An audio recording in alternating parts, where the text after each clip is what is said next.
Okay. Good morning, everyone, and welcome to the FEBA Annual Forum on Food Aid and Social Inclusion, coming right after World Food Day yesterday and on the International Day of the Eradication of Poverty today. This conversation could not be more timely. We're here to take stock of the European Union policy landscape, especially on the European Social Fund Plus, and to examine how material support can be a practical pathway to social inclusion. You'll hear concrete examples from food banks and partner organizations on what works, where the gaps are, and how to scale impact across Europe.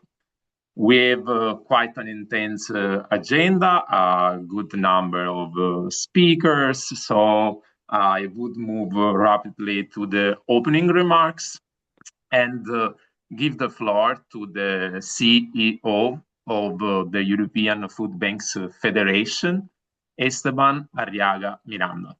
Esteban, you have the floor. Thank you very much, Ignacio, for that lovely start of this morning. Welcome, everybody, and let me extend our thanks for your time and your participation here today, especially for the speakers who will be sharing their insights into many of the subjects we'll be touching, which are relevant for the day of the International Day for the Eradication of Poverty. And I think already this day already evokes certain ambitions, which is not the day of alleviation, it's not the day of lessening poverty, but eradication of poverty. And I think we all share that same vision that we want an eradication of poverty wherever it exists. And to start that conversation, I think we need to touch on two main instruments and elements of that strategy moving forward in Europe, which is both the European anti-poverty strategy and the European social funds. I think most of the people that are here today that come from across the private, the public sector, the civic society sector, have been in one way or another contributing to the development of this EU strategy. Sorry, I can see people still coming in. To have a coherent action towards the eradication of poverty and all its manifestations. So we know that poverty is not just one thing, it's not a monolith, but it's actually a multidimensional, complex, interlinked elements that lead people to be deprived of their most fundamental rights and entitlements. And I think that strategy should go that extra step and should be able to articulate how we bring everything together to have a comprehensive approach to poverty in Europe. We in the food banks, we already are taking those kind of steps. We, of course, are fighting to get people to secure the right to access to food. But at the same time, working through the 40,000 organizations that partner with the food banks across Europe, we're also trying to provide a more holistic, comprehensive approach. Food is what brings us together. It foments solidarity, dignity, and cohesion. And through that engagement, that interaction, we're able to support people in a host of different elements that are being addressed.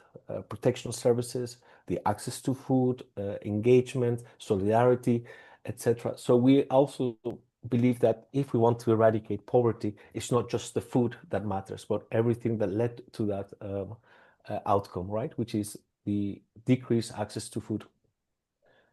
So I think what we want, and we have said in our position paper, which we also touches on the next big point, which is the European Social Fund, which is the main funding mechanism in Europe for promoting social inclusion and a reduction of poverty, promote equal opportunities for employment and access to services, is that we need more, not less, of these instruments. And I think Simona, who will be speaking after me, I think I got a lot of inspiration from the last COP material support in Lithuania, where we were discussing vouchers or food. And it was very interesting to have that discussion because I was really vested, and as food banks, I was like, of course, food, because food is more than just a transaction. It's all these services, it's community, etc. But I think through the presentation of the academic I was talking is it shouldn't be food or vouchers. It should be and vouchers. And really that changes a lot the narrative. It's not or children or their parents, it's not the elderly or the children, but I think should be a more comprehensive approach. And I think simply put, what we all are probably talking about is we need more. We need a very robust, ambitious anti-poverty strategy, but also we need more of the ESF funds. We don't need to get into discussions of exclusion to fulfill a promise of poverty, because otherwise we're going to set ourselves for failure. So if it's or food vouchers or food or children or some other vulnerable group, we're going to run into problems that we're not going to meet those targets. And I think for most of the discussions that we had with different stakeholders, we are more or less in the same agreement that this should be the discussion. But without going into more details, I think I just wanted to share a little bit our perspective on this important topic of poverty, in which we are one of a host of people in an ecosystem of civil society, public people, private people, the stakeholders working towards the eradication of poverty. And with that, it's an honor to have today Simona Pulbere from the DG Employment, Social Affairs and Inclusion.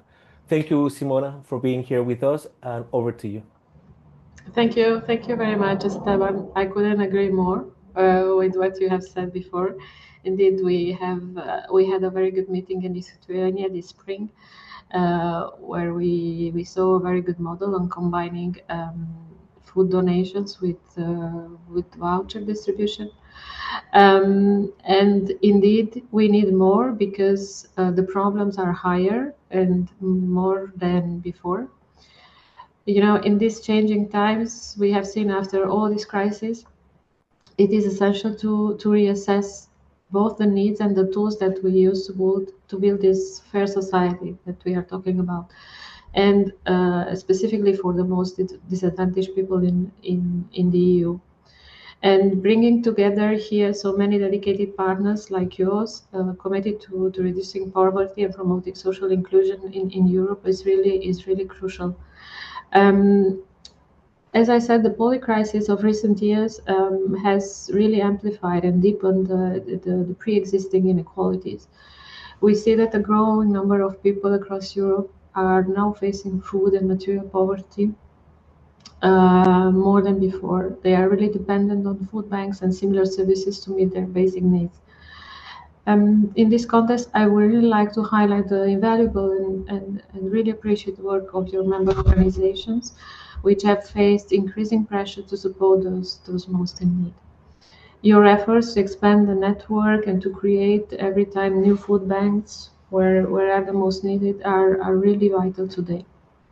The European Commission greatly values this partnership. Food banks and the wider network of social organizations represented here today are essential in turning European solidarity into a concrete project, and with good results on the ground. Let me recall that the European Pillar of Social Rights Action Plan provides the wide EU framework for tackling poverty, with clear targets and concrete actions. It also sets the goal of reducing by at least 15 million the number of people at risk of poverty or social exclusion by 2030. We are not yet there. I know we are still struggling to get there. We have also this goal to reduce at least 5 million children in poverty. And we know that this target is ambitious, but we really have to work together and to sustain this economic and social convergence model. In this context, the EU is also preparing its first anti-poverty strategy, which we will be discussing here today. It's a milestone in our joint commitment to fight severe poverty. And all these initiatives from the policy side are closely linked to the work that we are doing with the FEAD, the Fund of European Aid of Most Deprived, now ready to be closed, and the European Social Fund Plus, which is the main instrument to target material deprivation in Europe. The ESF Plus has introduced an integrated approach, combining material support with a broader framework of social interventions, which also Esteban was mentioning before. That means that immediate assistance, such as food or basic material aid, can be complemented with measures promoting social inclusion, education, and employment. This integrated approach enables people not only to overcome difficult situation, but also to move out of poverty and participate fully in the society.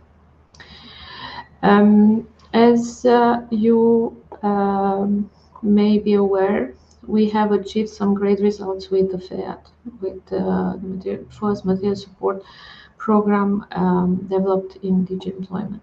Between 2014 and 2022, FEAD supported 128 million individuals, providing 3.3 million tons of food, 554 million meals, more than 900 million food packages, and also more than 220 million euro were used for basic material goods. These figures are not just statistics, they represent lives improved, dignity restored, and hope renewed. Through ESF Plus, we continue this work, addressing both material deprivation and its root causes. Food aid, therefore, is not an isolated intervention. It is part of a broader effort to empower individuals, strengthen communities, and uphold human dignity. I really look forward for your presentation here today on the FEBA report on the ESF Plus implementation. As regards the future, the Commission remains firmly committed to working closely with FEBA, with other organizations, member states, and civil society to ensure that the ESF continues to meet the evolving needs of people in vulnerable situations. We are also looking ahead, ensuring that future programs built on lessons and partnerships developed so far, creating stronger links between social inclusion, sustainability, and access to decent opportunities for all. Under the next MFF, as part of the national and regional partnership plans, the ESF will remain the main instrument to promote and strengthen social cohesion, investing in Europe's future and their preparedness. ESF will contribute to promoting equal opportunities for all, supporting strong social safety nets, fostering social inclusion and intergenerational fairness, and fighting poverty and homelessness. Material deprivation remains mentioned in the future ESF fund, and at least 14% of the financial envelope of the national and regional partnership plans, excluding CAP direct mention and the social climate fund, will be dedicated to social objective.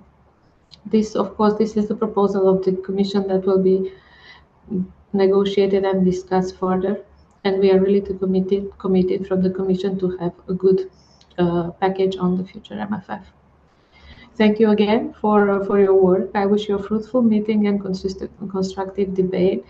I will be listening the panelists and the presentation, and hope to see you soon in our future events, also related to the ESF projects and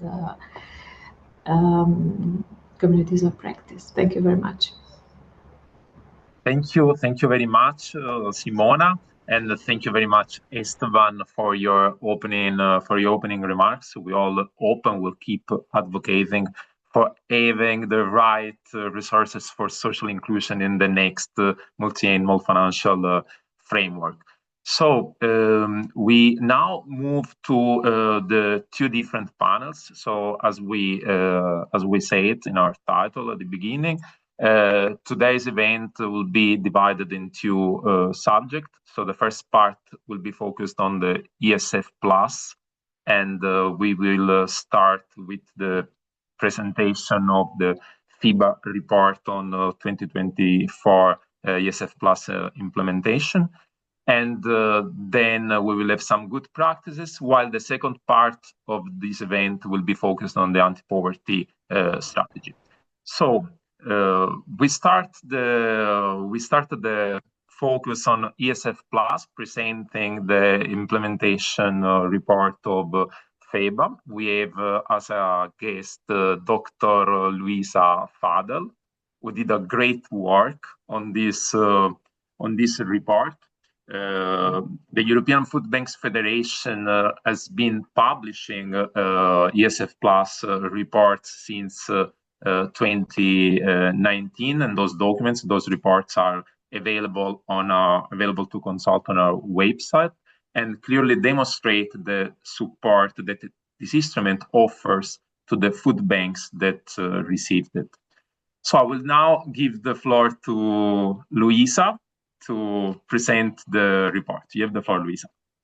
Thank you so much, Ignazio, for your presentation, for your introduction, but most of all for organizing this important event.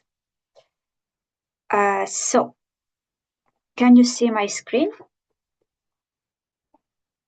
Yes. Okay, great. Thank you so much. Okay, so I will first give a brief introduction about this FEAD ESF Plus funding over the last 5 years, and why it is so important for us to advocate for this kind of support, especially for food banking. So, as you can see from this graph, in 2024, despite a slight decline from the previous years, around 93 million people across Europe, so that means nearly 1 in 5, remain at risk of poverty and social exclusion, with, as you can see, women in green, in the green line, consistently more affected than men. So these figures already highlight the persistent nature of socioeconomic inequalities in our societies and the real need to have policies that effectively address this kind of inequalities. The capacity to afford a meal with meat, chicken, fish, or vegetarian equivalent every second day is one of the items observed at household level to calculate the severe material and social deprivation rate, which is one of the 3 measures used to calculate the risk of poverty and social exclusion. Again, here you can see that last year, in 2024, around 38 million people in Europe, that means the population of Poland, so it's a huge number, were unable to afford a proper meal every second day. Despite we can see that in the last years there has been a slight increase, still we are behind the pre-pandemic event. Also, there are some household types that are more affected than others, particularly single parent families with dependent children, single people household, and large family household, which means families with 3 or more dependent children. So again, inequalities are stratified and are there. To help fight this severe form of poverty and deprivation in Europe, in 2024, first FEAD, then supported by REACT-EU during the pandemic, and finally replaced in 2021 by ESF Plus funding, have been implemented. FEBA members, 10 FEBA members this year applied for this funding, and that represented a vital support for them. So in this report, in this presentation, I will present you the main results from the information that 10 FEBA members provided us by a survey that we asked them to fill in to investigate the impact of ESF Plus for food banks in Europe. So particularly this year, we had 10 FEBA members participating, from Belgium, Czech Republic, France, Ireland, Italy, Lithuania, Luxembourg, the Netherlands, Poland, and Portugal. Over the past 10 years, thanks to the FEAD and ESF Plus funding, it was possible for food banks to collect 1.5 million tons of products, which is a huge amount of support But the problem is that this year we experience a reduction in this kind of support compared to, especially compared to the previous year, compared to 2023. And we saw a kind of drop of 0.5% of the food collected from ESF+. Also, the number of members participating in this kind of support decreased from 11 to 10. Still, despite these difficulties, it was possible for food banks to receive around 58,000 tons of ESF plus products. That correspond to around 66.6% of total food received by European food banks. That means it's still a very good contribution, and also consists in 115 million meals redistributed to vulnerable people. So you can see the entity of the support is very important. It's fundamental for food banks in Europe. This, together with another range of ESF plus non-food products and different initiatives related with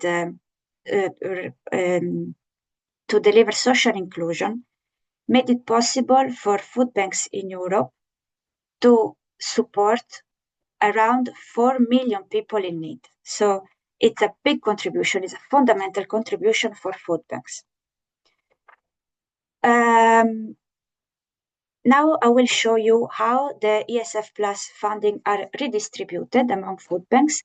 Maybe it's important to mention here that it's not the federation or the food banks itself that can decide how to what kind of food to buy, how to redistribute the resources, but these are decided at a national level with the managerial agencies. So, as you can see, the vast majority of FEBA members who receive ESF plus funding received food products. Of course, the main task of a food bank is to collect and redistribute food, but this is a different type of food. This is a type of food. Is a type of food that allow the food bank to, because it's sort of staple food, so allow the food bank not to live on a daily donation, so to make actually a plan and to have an idea of what they can actually, how they can actually support even in the long term their charities organization or people that trust them. So even though its food is more than donated food, it's food that allow food banks to have sort of stability in their organization. And as you can see, the vast majority of food products received from the ESF Plus are staple products, as I said, so like rice, pasta, and flour, but also oil is another very important type of food that food banks receive, together with canned products like veggies and meat. Also dairy products, other canned products, and then to a lesser extent, other type of food like baby food, frozen food, and other stuff. Together with food products, food banks also received 3 on-time food banks received non-food products, particularly personal hygiene products like soap, shampoo, toothpaste, but also home cleaning products. 2 food banks on 3 received home cleaning products and diapers, and 1 food bank also received tampons. Beyond this, another very important resources for food bank in terms of ESF Plus is the cost and support. We can call it, they use this funding to support cost and in accompanying results. Particularly, we can see that 75% of food banks who decide to implement their to use the ESF Plus funding for this kind of activities, use it for operational cost, to support operational cost, which means that actually make it possible for food banks to run. So very important funding.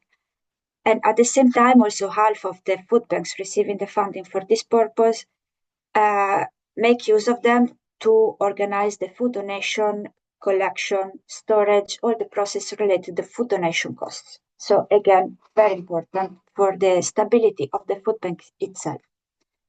And then, of course, because it's also part of this ESF Plus funding, so it's not just providing material support, but also make it definitive the possibility to implement this support with measures for inclusivity. A good amount of food banks also use the funding to create activities that were involving all their communities, all their beneficiaries, especially related with workshop to learn how to cook, but also not necessarily just related with food, but also related with how to, for example, make budgeting. So really related with the improvement in their own life. And then, of course, other food banks make use of the ESF Plus for technical assistance. That means maybe creating some activities to train their volunteers and so on.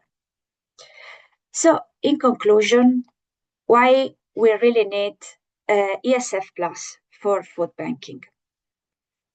We ask our members their opinion. We ask them why ESF Plus really make a difference. And we got different answers, but all very good. So first of all, it's a matter of social inclusion. Once people are involved in, once people are provided with basic food, basic needs, then they are also able to make use of their time for other activities that can still improve their life. So it's very important.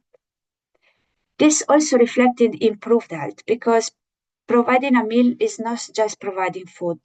It's also providing a sense of community, because in the moment that you go there and take your food or take your meal and you are together with other people, and at the same time it's possible to have activities that put everyone together, then being together will also make you feeling more will help also benefit on your mental health, will also improve your health in general. And at the same time, the possibility of organizing workshops and other activities that actually support people in their daily life, this also have an increase in the health of people in the very long term. Also, it's not just, as I said, is our members are like the fact that it's not just a direct support, but is also an indirect support, because of all these side benefits that people experience once they got provided with the basic needs, like receiving food. But at the same time, our members highlight the fear, the concern related with the end of this funding, because without this support, would be very difficult for food banks to run all these amazing activities and support people in this way. That's all from my side. Thank you so much.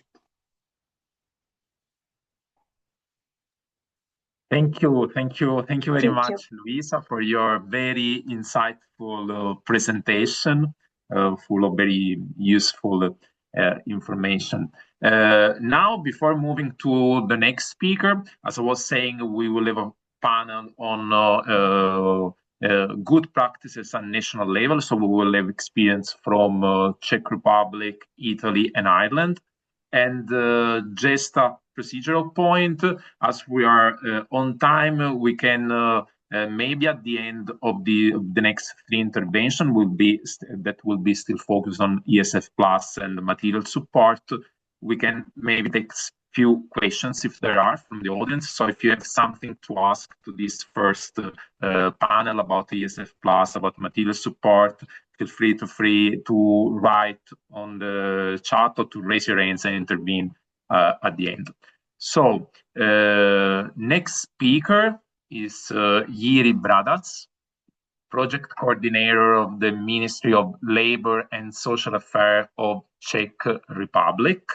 I wanted to ask you, Jiří, what makes the Czech approach to implementing material assistance program distinctive compared to other European Union countries, and what have been the biggest challenges in implementing material assistance programs under POMPO 3? You have the floor. Yeah, thank you, and good morning, everybody. I think in the Czech Republic, the main difference is that we offer really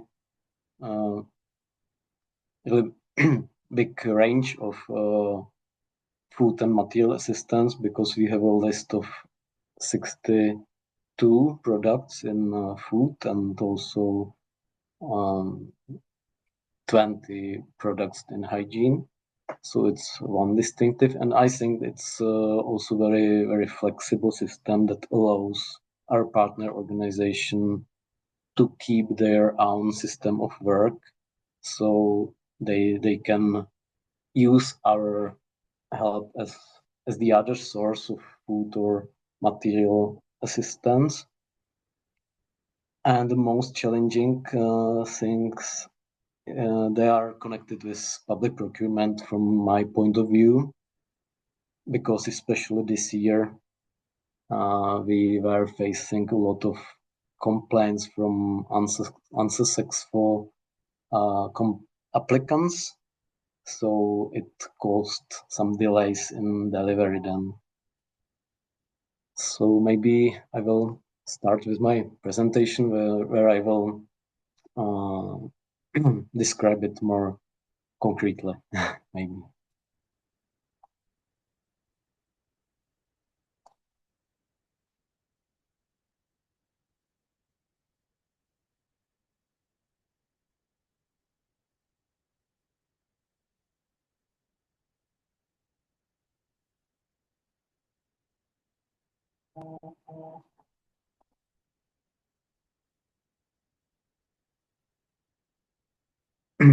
So our project is Food and Material Aid for the Most Deprived 3. This 3 means that we already had 2 previous projects where we started with FEAT in 2015. So we are running these types of projects for 10 years already. And this project POMPO 3, it's co-financed by the ESF Plus, and we have a total budget of about 28 million euro.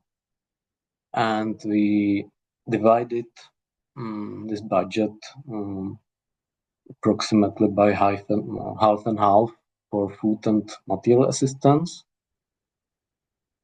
And we have the project for 3 years, but maybe it will be prolonged next year.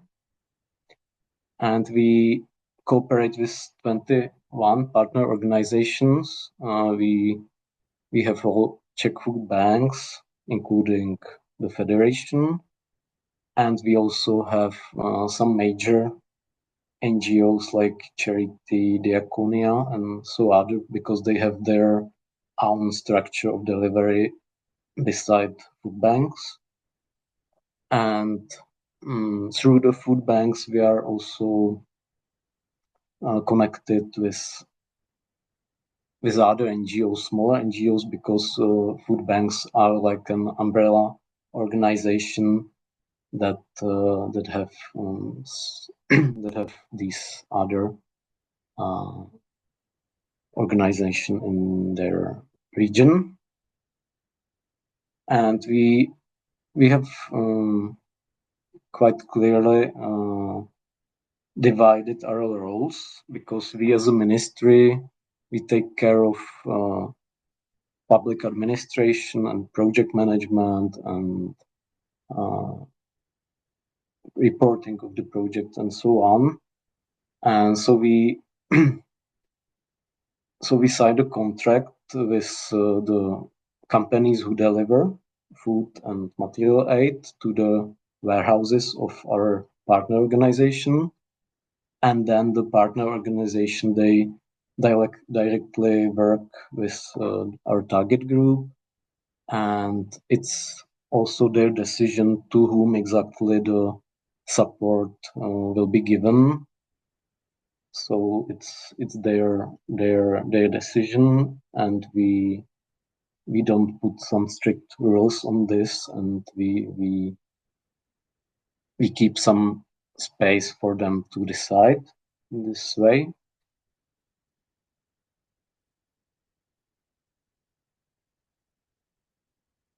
As I said already, we are delivering both food and material assistance, and in the food we primarily have long-lasting food and canned products, but we also have baby food and also special dietary products, including gluten-free, lactose-free, and we have added some items to our list according to the needs of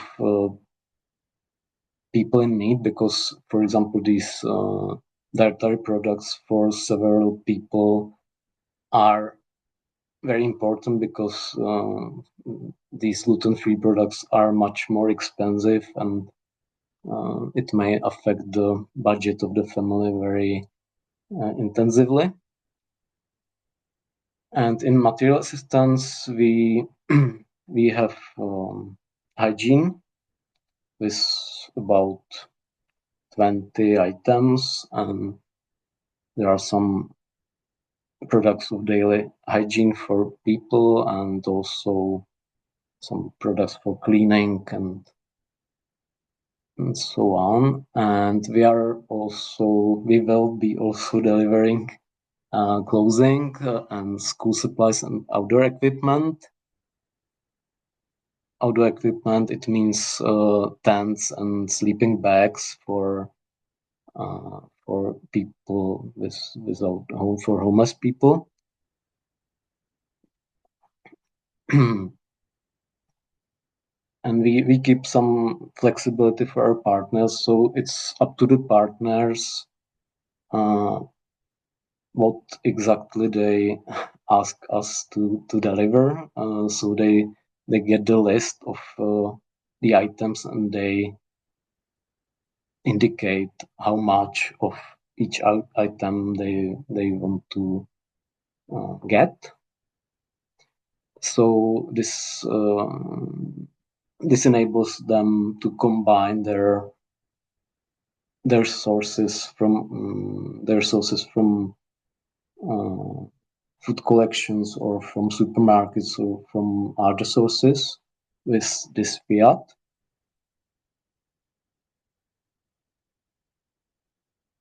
And about target groups, as I said, we have some general description of target groups.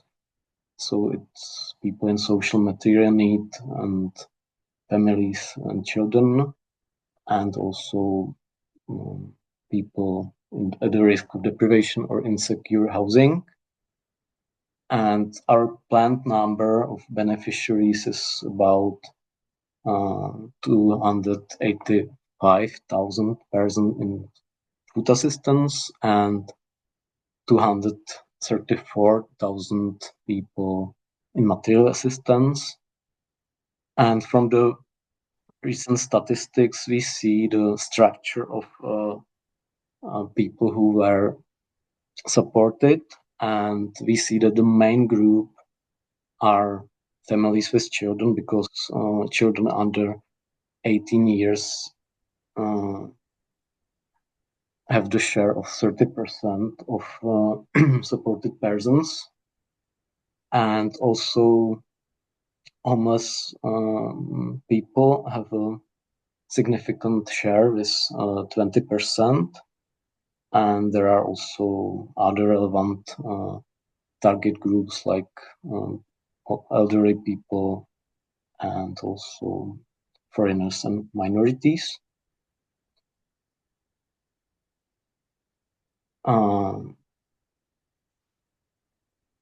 The most requested items in food are canned meat.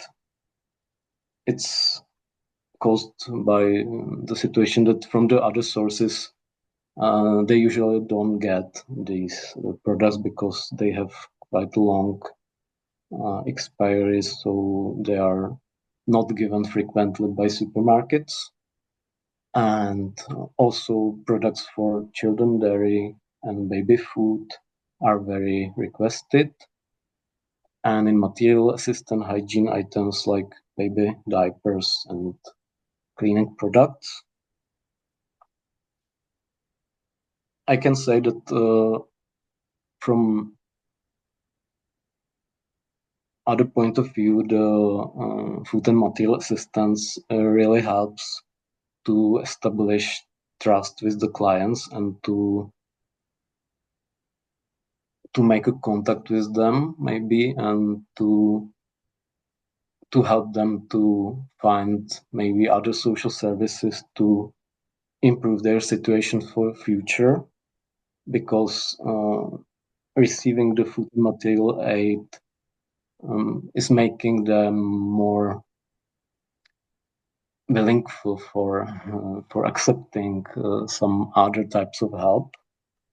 So it's maybe a key role of this intervention. And challenges and lesson learned. Yeah, as I said, it's sometimes it's problematic with the public procurement, but we are trying to do our best. And for the future, I think that the key message is that this type of intervention really became the integral part of our our system of food assistance, because it is another source, very important source, that can add the other existing sources like supermarkets and food donations and so on, because we can fill some gaps from these other sources. So from my point of view, it's really essential to continue in this way and keep the system working. So thank you for the attention. Thank you very much, Jiří. Okay, so before moving to the next speaker, that is Greta Caglioti from Italy, I just wanted to remind all the participants, if they want to ask a question, there is a chat in of the event, and you can just write your question there.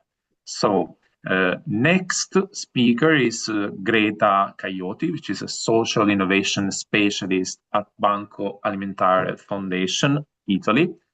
And Greta, I wanted to ask you what measures has Banco Alimentare identified that successfully fosters social inclusion, and which methods has it relied on to assess their impact? You have the floor, Greta. Thank you, Ignazio.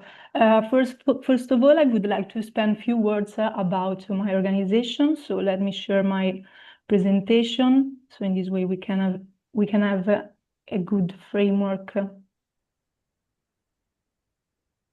Okay, can you see my screenshot? Yeah.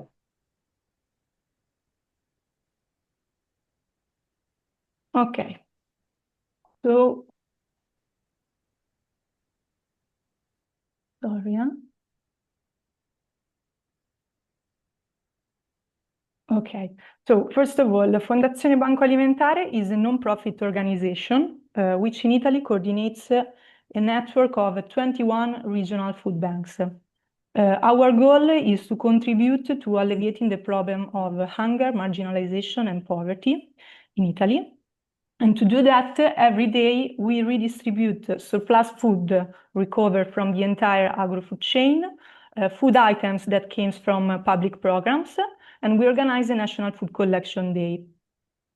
In general, we don't have a direct contact with the final beneficiaries, but we support organizations that take care of them.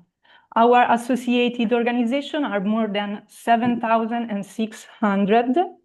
They are different between each other. We can see that the majority of them carry out an activity of periodic food support.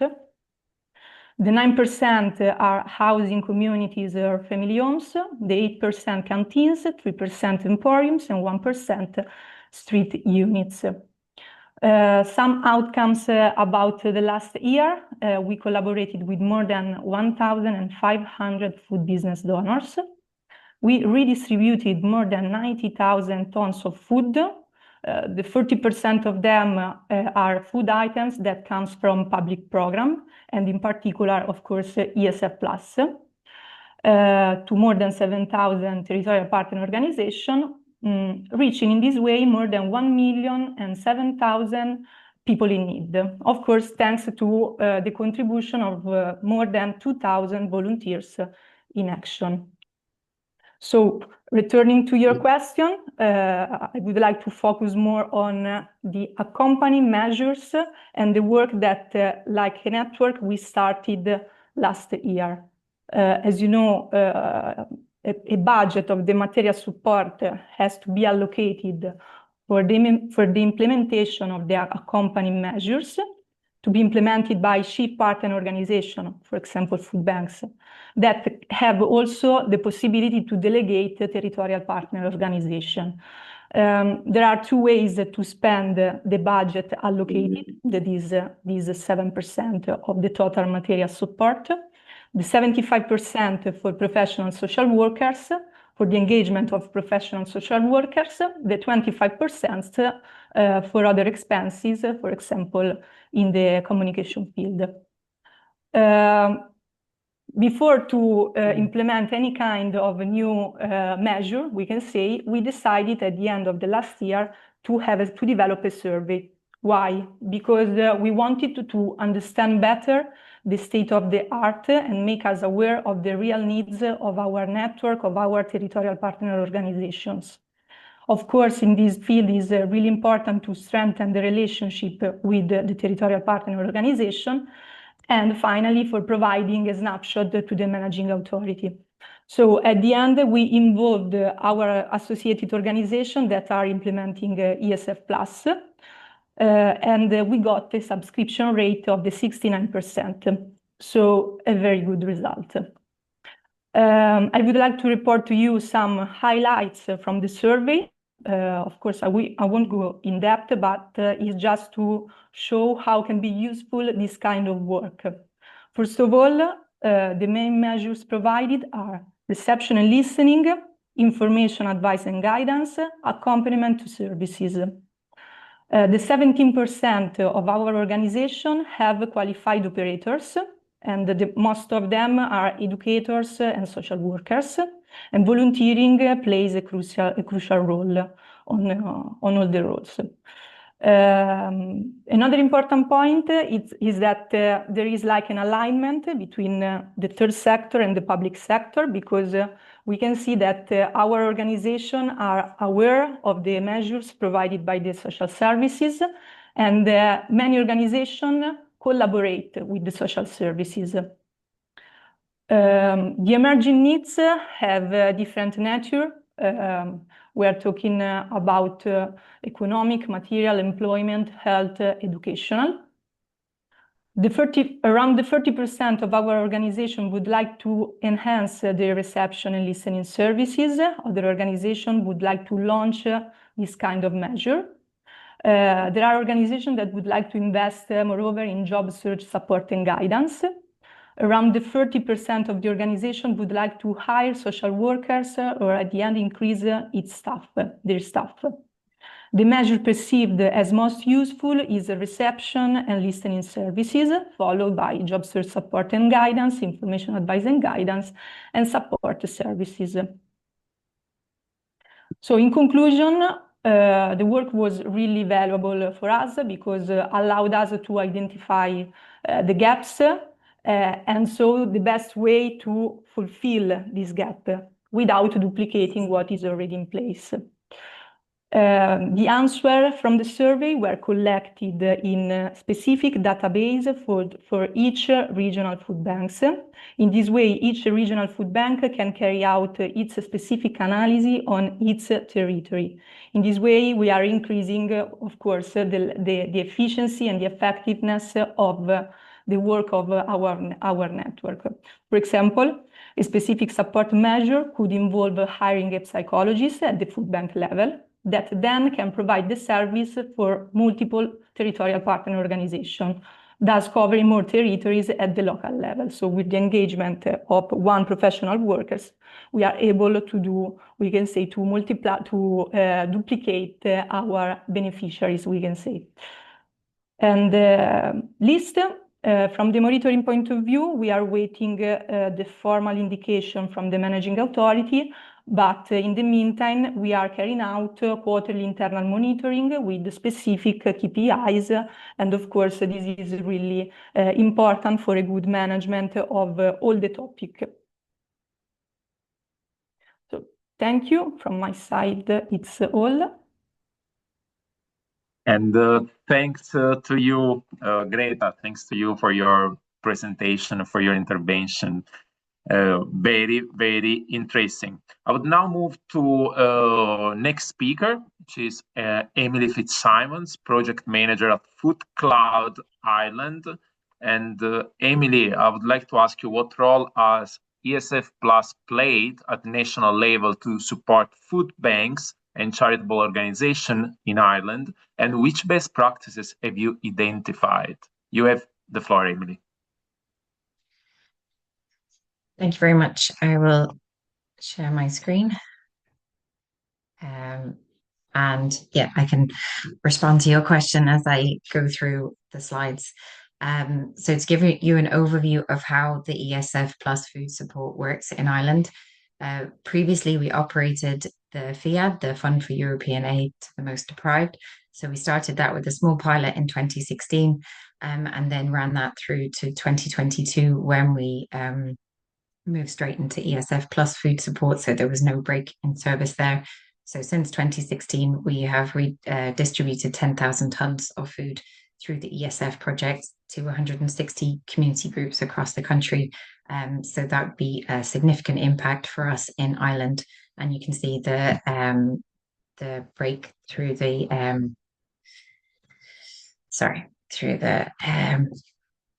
dispersion through the country has also been effective.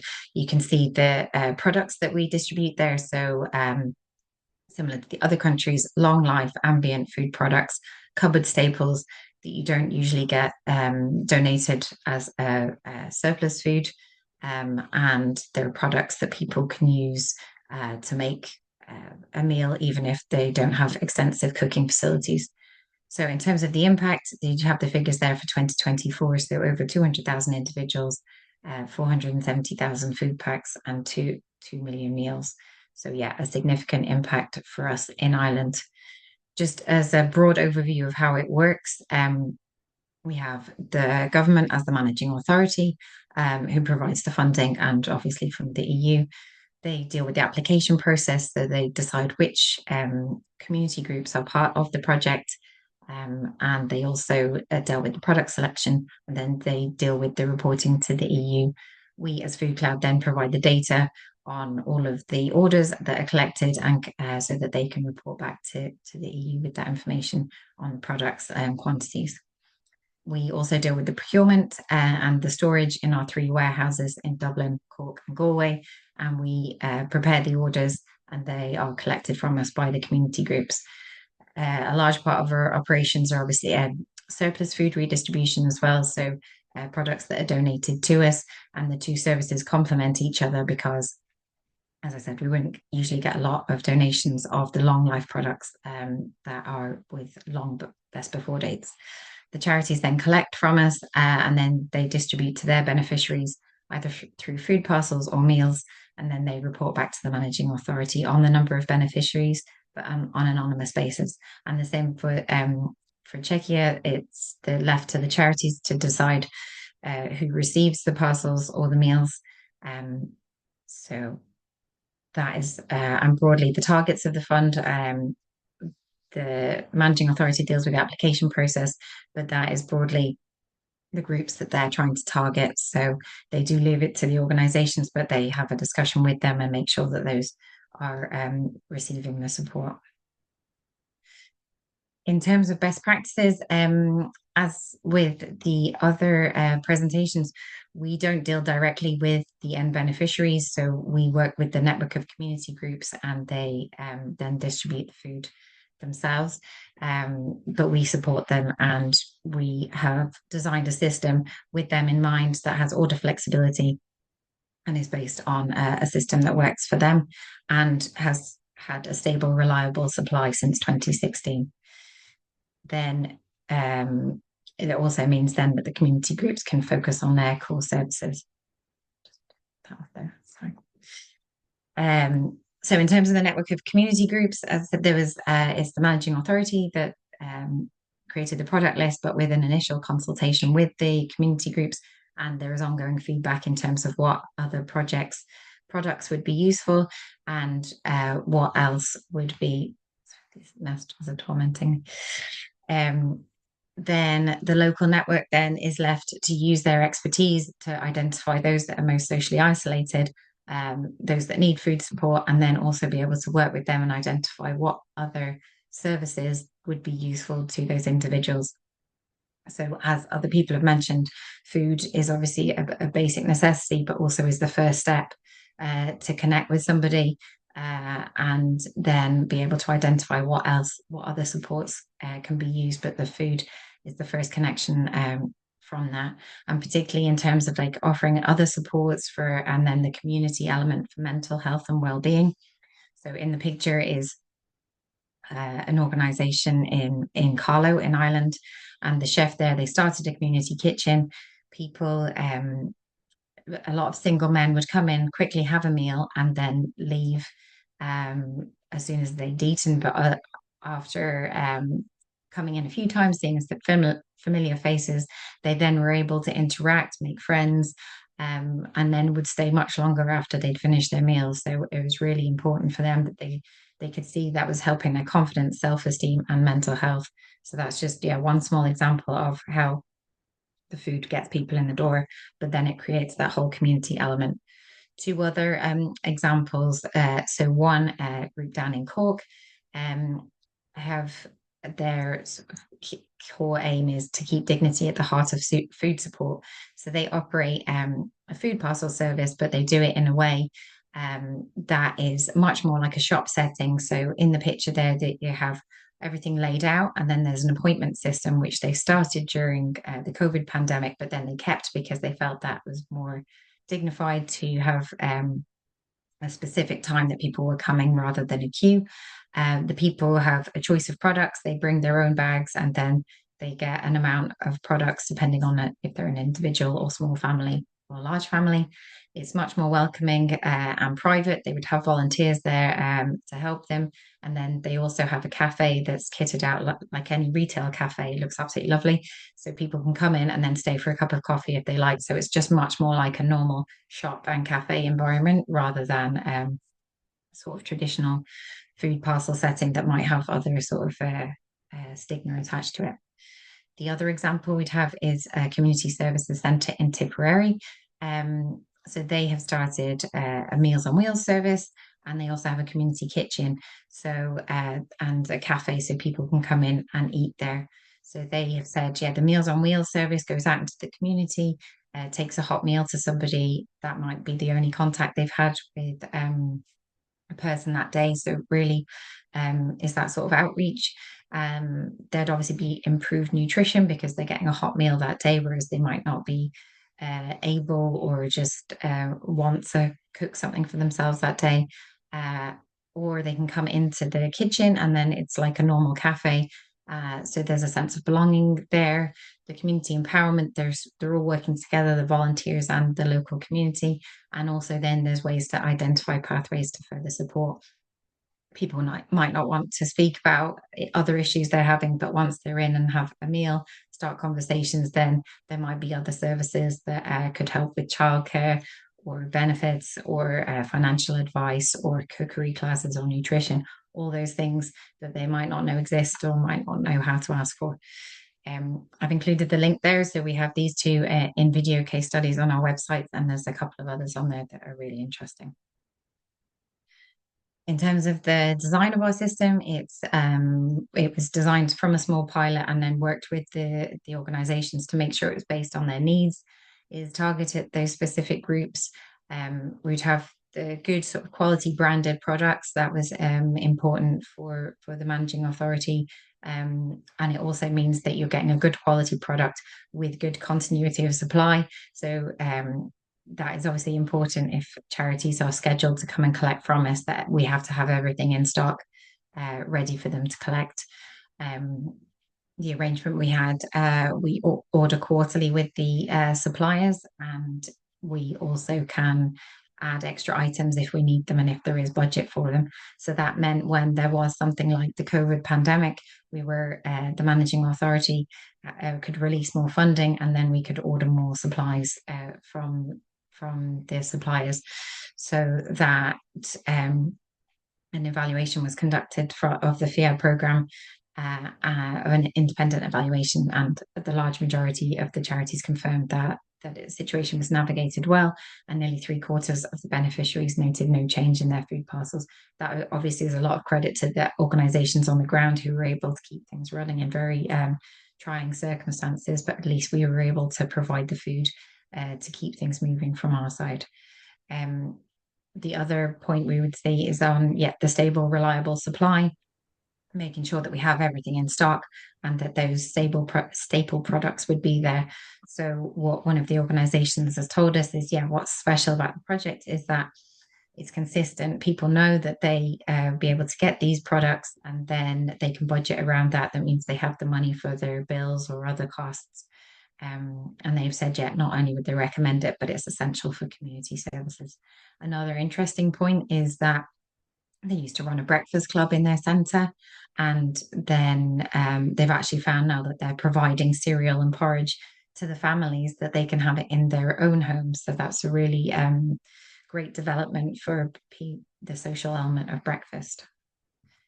And the last slide just talks about the fact that we're able to provide the food, and then the community groups can focus on their core services, both from a funding perspective and time. So from that FEAD evaluation, they confirmed that this was the best way for it to be run from their perspective, so that they then don't have to deal with the administration and the invoicing of food. So they can just get on with things like community nutrition and cookery courses, then supporting people to get back into independent living. And one of the ones that always stayed with me, being able to use the money to support students, so being able to help with bills and textbooks, so that people have gone on to become teachers, police officers, and a doctor. So, and they would be like the first people in their families to go into third level education. So really like quite powerful from just, a food parcel. It really does have impact, like a long-term impact. And the last quote I'll just leave you with is just a family resource centre in Kerry that we've been working with, and they just have said that quote there to us, that just remember there's a human story behind the cold statistics, and just giving something as simple as a box of cereal or a selection box can mean so much more to somebody, and just shows that someone is out there is looking out for them, and that they're then can offer them other help that they need. So those, I should hopefully have answered your question, Ignacio. Those are the best practices we've seen of the organisations that we work with, and the way that we've designed the system to hopefully enable them to do their work. Thank you. Thank you very much, Emily, for this very nice and enlightening presentation.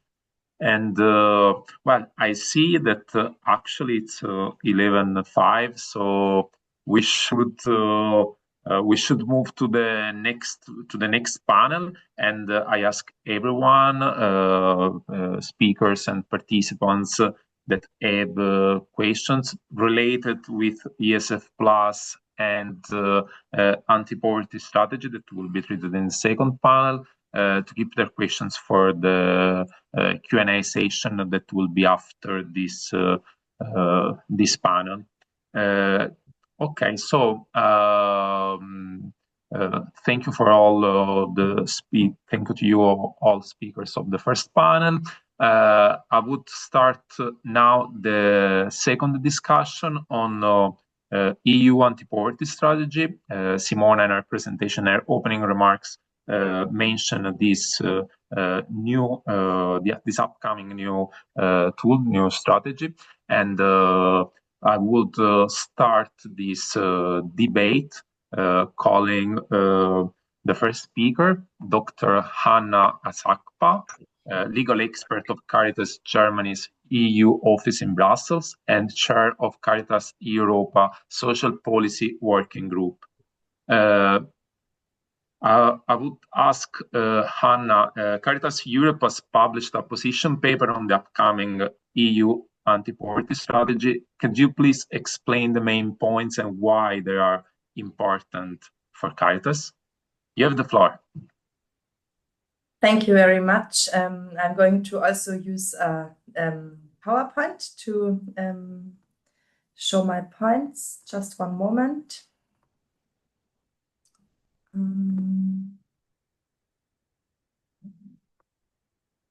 Can you see the presentation now? Yes? Okay. So actually, I wanted to start a little bit with who Caritas is. Maybe it's not familiar to everybody in the room. Actually, Caritas Europa has 49 member organizations, not 10, and they are in 46 countries across the European continent. So it's the member states of the EU, but also the vast majority of the Council of Europe member countries. So it's a bit of a wider geographic area than just the EU member states.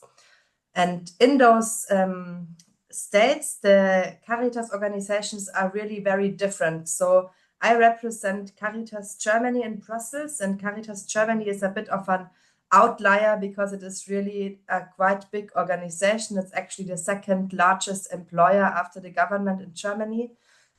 So we are bigger than the car industry and active in really any social area that you can imagine. But then other Caritas organizations, like for example, Finland, they have much less staff members. So since we are active in so many different social policy fields, we also really see the fight against poverty very connected to the different areas where this can happen. So almost anybody can become poor at any moment of their life. It's not something that an individual is solely responsible for. And often, unfortunately, in the EU, there is this idea that it has to do only with individual characteristics like the laziness of a person. This is the most standard one, or also other ideas that actually put all the blame of being in a situation where you end up in poverty on yourself. But what we see in our work is that very often it's structural reasons and systemic reasons that are like little steps in a path that in the end makes you be poor. And often it is then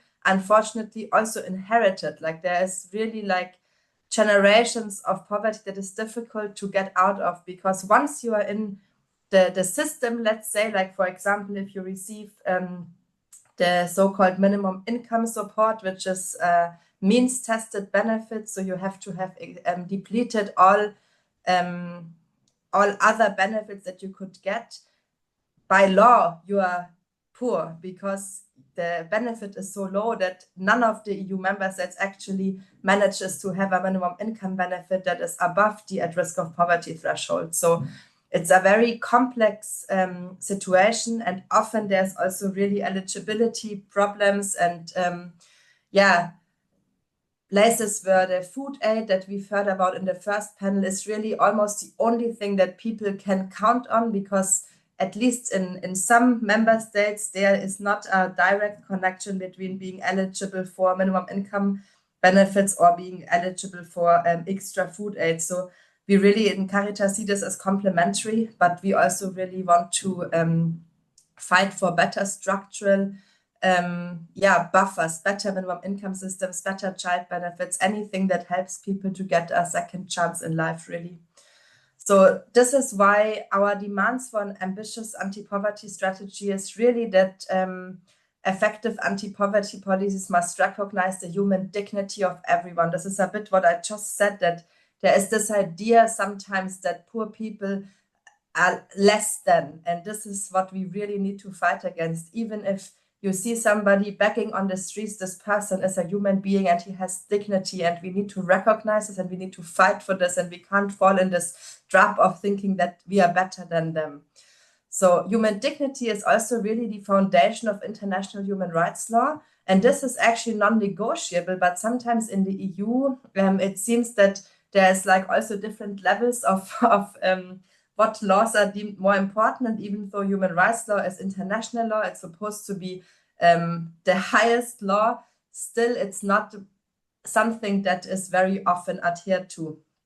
So this is why really to address the root causes of poverty, and this is what Executive Vice President Minsato was tasked to look at, to address the root causes of poverty in the new anti-poverty strategy. You need to move beyond individual level characteristics of the poor person and really towards the structural and systemic issues that effectively hinder people experiencing poverty from fully participating in society. So this is very, very important. This is, I think, almost the most important thing in order to make the anti-poverty strategy ambitious. So what are some other overarching structural issues? So one, the first point on the slide is a little bit, I think we don't have time to go into depth, but it's something that I really feel very strongly about, because the way how poverty is measured, like in the first panel, we saw all these like presentations with the 93 million, and then even the specific indicator on not being able to afford meat every second day, which is the food aid, of course, is the most important indicator for this topic of today. But all of them, they rely on an underlying survey, which is the EU Silk, and the EU Silk only asks people living in private households. So when we talk about poverty, the people that are really much more at risk of being in poverty than the ones that the survey asks about is people living in communal spaces. It's people living in student homes, people living in prisons, people living in asylum seeker accommodations, even like homeless people. Also Roma settlements in some countries of the EU is also a very big like known problem of this is where poverty is really also geographical and spatial, and somehow there doesn't seem to be any ambition to change this and to really think also about, is it really enough to only measure Europa by a household survey only? And there is other options like the FRA, the Fundamental Rights Agency of the EU that sits in Vienna. They have a very big expertise on using statistics that is for hard to reach groups, but for now it's not linked. So we really want to see also an ambition on the statistics. Sorry, did somebody say something? I heard something because I can't see anybody, so it's difficult for me to know. No, you can go ahead. You can go ahead. No, I can continue? Okay, thank you. Then the second point, equality and non-discrimination. I'm making this short because I got a bit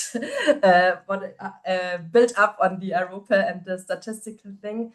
Is a little bit connected, that sometimes we have all these strategies that are like, we have a Roma strategy, we have a strategy for people with disabilities, we have child strategies, we have almost a strategy for every people group that you can think of at EU level.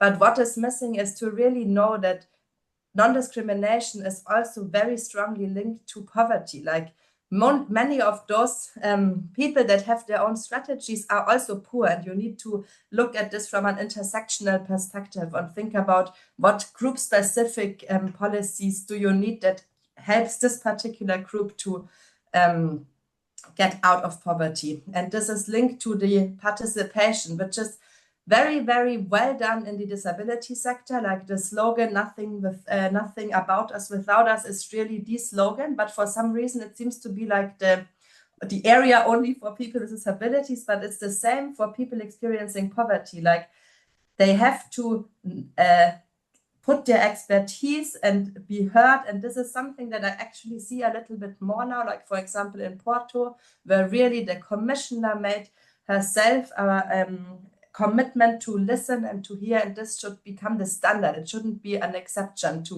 say, wow, okay, now this we have ticked the box and we can move on, but it should be like the regular, that you listen to people that have experience, and that you also listen to organizations that can reach those people, because not everybody who is experiencing poverty will be willing and happy to travel to Porto to meet the commissioner. So there's also really needs to be room for organizations that have access to people experiencing poverty.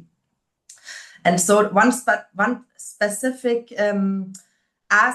demand that we have is that in the better regulation guidelines, there is this toolbox about EU impact assessments, but the one on poverty is extremely weak. Like, it only mentions that for distributional impact assessments, you should check how much this policy affects whether or not somebody can lose their jobs. Like, this is not enough. Like, you need something more ambitious than this. You really should, like, the EU needs to push distributional impact assessments and really see what policy areas affect the overall structure of anti-poverty. So this, actually, I'm going to skip this for a moment because, oh, sorry. Like, on the distributional impact assessments, the parts 2 and 3 here, the fiscal policy and the state aid law, is actually connected to this, because this is an area where the EU has almost exclusive competence. Like, on state aid law, they have exclusive competence. There's no member state competence in state aid law at all. But still, these areas, they result in member states not being able to adequately fund their social services. And if they cannot fund their social services, they also cannot fight against poverty. So what we are pushing for in our position paper is to really have, like, what we call mainstreaming, anti-poverty mainstreaming into policy fields where the EU has competence. Because yes, the member states need to take effective measures against poverty. That's not an EU competence, but at the same time, the EU has competence in areas that have a very strong negative effect on member states' ability to work against poverty. So this is really also a very strong point for us. And then maybe for lack of time, I'll just mention the first part on this slide, is that there is also a very specific people group that is overrepresented in poverty, in this, like, not in the statistic because they are not counted, but in the reality on the ground that we know because we work with these people daily, is mobile EU citizens in vulnerable situations. Because according to EU law, they are not supposed to get any access to the social assistance system of the member state, which also means they cannot get counseling on how to access the labor market. They cannot get counseling in the languages. They cannot even get emergency healthcare if they, like, for example, break their leg. So this is something that really needs to be urgently addressed. And I think especially living in Brussels and seeing really people begging with children on the streets and knowing that 80 or 90% of those are mobile EU citizens that for some reason or another have lost their job and now no longer have the right to access the social assistance system is really, really very urgent. And this, I don't see a lot of policy priority on this at the moment, but I think when we talk about anti-poverty strategy, we have to address this group because it is an EU-made problem. Like, we have an internal market and we should stop thinking about oh, the internal market should only be for rich people. No, if you realize, okay, the internal market has led to a very high prevalence of extreme poverty in almost all capitals of the EU, then there is something that the EU must do about it. And this means to change the underlying directive, which is 2004/38 EC. Thank you. Thank you. Thank you very much. Thank you very much for your intervention, for the points that you raised. That's something that can be also discussed with the European Commission representatives that are here in this event. Now I will move to the next speaker, which is Kahina Rabahi, Policy and Advocacy Coordinator at the European Anti-Poverty Network. Kahina, I want to ask you which factors have you identified that would ensure an effective and successful EU anti-poverty strategy? Or what ways can the European Union support member states and civil society in the eradication of poverty? We know you're very active on the field, so want to hear your opinion on that. You have the floor. Thank you very much. Thank you very much, and thank you for having us today. And I hope everyone is very busy with this commemoration of the International Day for the Eradication of Poverty. For everyone here, I'm assuming it's a very busy day. Yes, so we've been working quite a lot on this new anti-poverty, or this first anti-poverty strategy with our partners, our network, national network, and other European organization. And we identify a few factors and few pillars of this anti-poverty strategy that will secure a success in eradicating poverty. The first one, and we welcome the commitment of Ursula von der Leyen, is that moving from alleviation to poverty to effective eradication of poverty. For decades and since ever, the conversation around poverty was limited to alleviate a certain number of people out of poverty without really considering the systemic reason of why poverty exists in the first place. With the commitment to eradicate poverty by 2050, we hope that will open the conversation and a narrative of looking at the systemic causes of poverty, inequality of resources, unfair distribution of wealth, exploitation, and of course, inequality and discrimination. That being said, we do believe that and as the speaker from Caritas, Hannah, has mentioned, that we need to define poverty beyond the statistics. Poverty, as it is right now defined, is a relative and absolute indicator, but it says nothing about the cost of living. It says nothing about the quality of life that people have when they are maybe just above the poverty line. So I think by looking at the poverty as a political definition of what are the function of what that poor people have in a capitalist society and a capitalist economic model, we can address the root causes of poverty. Why do we need poor people in the first place to perform low-paid labor, low-paid or even unpaid labor when it comes to domestic and social reproductive work? In a policy aspect of it, of course, the anti-poverty strategy should not come in a vacuum. It comes with renewal of the European pillars of social rights. It should be coordinated, of course, with the European pillars of social rights, but also with the digital decade, any policy that aims to address climate injustice, anti-discrimination and equality in general.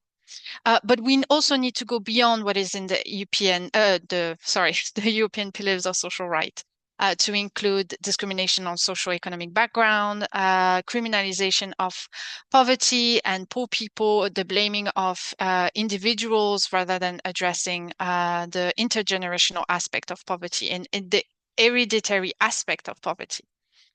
A very important factor that will allow for a successful anti-poverty strategy is first and foremost the funding of this anti-poverty strategy. What we are observing is that for quite some time now, since for quite some time, for 1 year or two at least, we see the emerging narrative of competitiveness, and that competitive growth will allow for a bigger cake and therefore more social right. We refute this idea that competitive is a condition, that competitiveness and growth are a condition for social right, because at the end of the day, competitiveness and competition in general is the competition will have winners and losers will always be people experiencing poverty, for one thing. And for the other, it's also because we know that when we try to balance out growth and social right is always sacrifice for growth and never the other way around. This trickle-down economic model has never worked. And also another narrative that's been growing is the narrative around securitization and militarization of the economy. And we know that for decades now, securitization and militarization have had huge impact of people at the risk of poverty, such migrant, Roma people, with racialized background, single mothers, and people living with social benefits have been increasingly policed and surveilled, and this surveillance economy and this securitarization economy will not allow for more social right and social inclusion. And it is very visible in the last semester report and the last semester spring package, where we see that every country has received a country-specific recommendation around defense and increasing the budget on defense. But we see no specific country-specific recommendation on homelessness, very limited one on social housing, for instance, and very limited one on minimum income and fiscal equity. So we see that the priority for now, when it comes to social right, has been first competitiveness and growth for the few, and securitarization and militarization for private actors.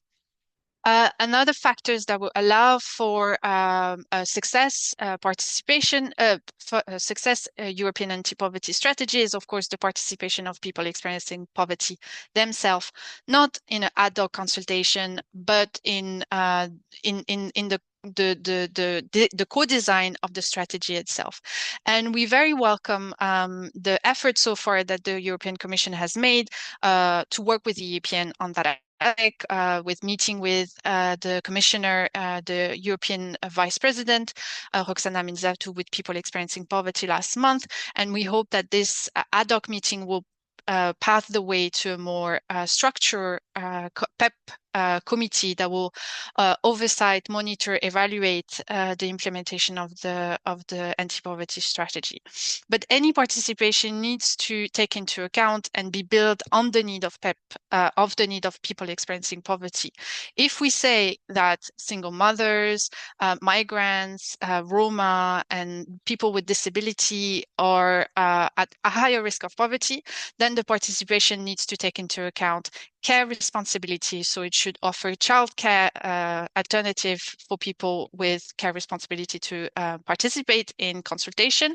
It needs to allow for interpretation, and any support for people experiencing poverty. And it should also take into account the growing fascism and the growing criminalization of migration and cross-border movement to allow for migrants to participate, including undocumented migrants. But one trend that is increasingly worrisome for EAPN is the growing hostility against civil society organization.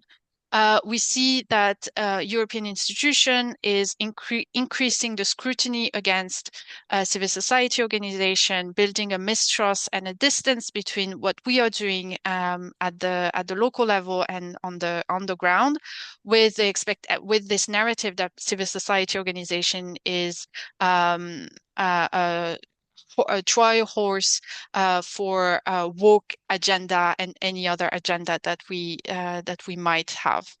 This growing hostility driven by far right and extreme right, and even the more center-right actors is actually is not only leading to this distrust, but also demotivation from the staff in the civil society organization, but also further distance between the impacted group and the institution. So instead of criticizing and scrutinizing the work of European organization and civil society organization, that includes, of course, control, surveil, policing, and criminalizing of those organizations, civil society organizations have the potential to actually make sure that this anti-poverty strategy is succeed. We've published, the EAPN has published, and I will put that on the chat, our own interpretation and our own vision for the anti-poverty strategy. We've been working so far closely with the European Commission and the European Parliament to make sure that narrative concepts and actual policy recommendation is taken on board. And we hope that the future, not only EPSR action plan, but also the anti-poverty strategy and the affordable housing plan will promote a very ambitious vision to eradicate poverty. Thank you, FEBA, for having us, and I'm open to any question. Wow, thank you very much, Kahina. It was a very interesting intervention points. I agree with most of the things that you said, and I think you raised points that are already questions to some of the other speakers, and especially to the European Commission representative.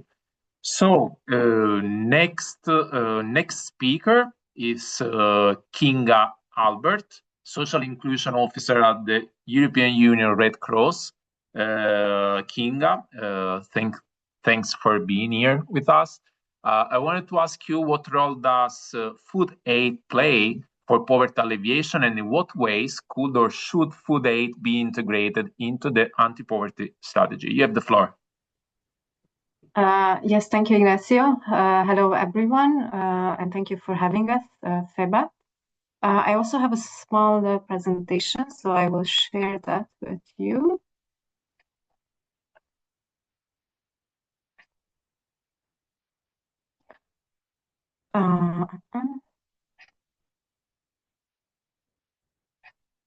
Okay, so first a few words about our office. We are the Red Cross EU office representing the 27 national Red Cross societies of the EU member states and the Norwegian and the Icelandic Red Cross and the International Secretariat of the Federation of Red Cross and Red Crescent Societies, so a lot of entities here. And regarding food aid, well, just as a short disclaimer, we are very active in the field of social services and social inclusion, and basically cover services in many areas, including in housing or providing services to people experiencing homelessness, or working with people with disabilities or childcare or elderly persons. But today, to be a bit more focused, I will talk through the lens of food aid, which most of our national societies or members are active in, as this is the frontline activity and a lot of times the tip of the iceberg when it comes to providing services to people experiencing poverty, as it has been said many times before today. So just to reiterate, our member organizations are very active in food aid, but in very various formats. So operationally speaking, this means that some of them give out actual food parcels, some of them only use vouchers, many of them are using ESF Plus funds to implement their food aid services and are the main implementers of these programs in their respective countries, like for instance, Bulgaria or France or Italy. And many of them do not use ESF funds at all, but rely on private donations. And some of them actually act like food banks, even referring to themselves as food banks. This is the case in Austria or Germany, where they operate their food aid programs basically on a voluntary basis and strictly and only from surplus donations. So moving on, it has been said today, and really I cannot reiterate what Hannah has mentioned and also Kahina from EAPN, but it seems like a very obvious thing to say, especially in this crowd, but then I will say it again, that poverty is not an individual failure, and it should be considered as a symptom of systemic issues and structural problems, and should be addressed as such. So just to say that there are many dimensions that can evoke it, and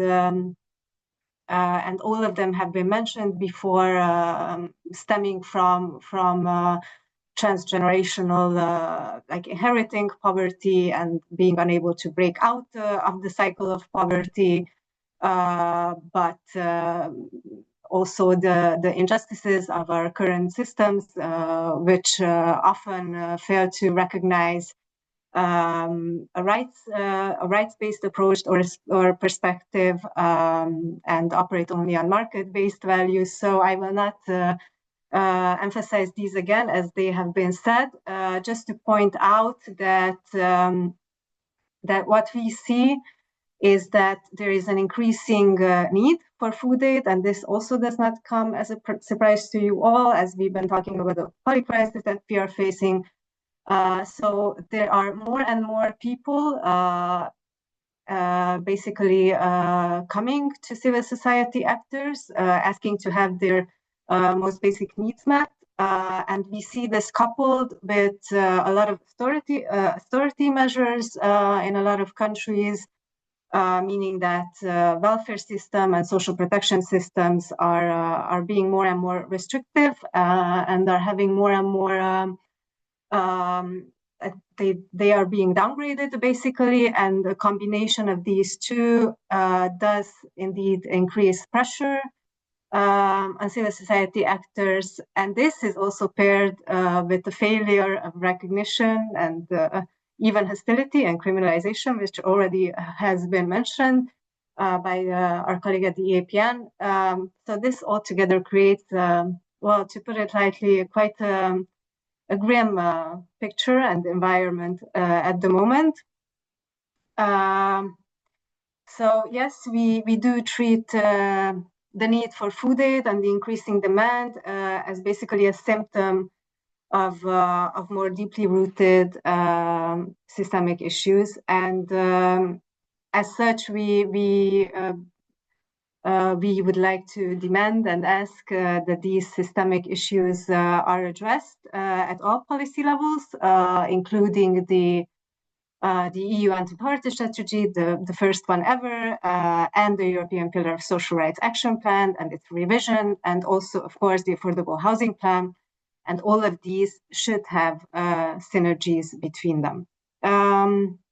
So this is basically, the slide just shows what I have mentioned before, that food aid is basically an entry point for a lot of time for people experiencing poverty into a community or into basically it serves as an entry point to getting further assistance or further information or access to further services. And I also cannot emphasize enough that these need to happen alongside the immediate assistance which food aid means. At the Red Cross, we try to do this, albeit with also limited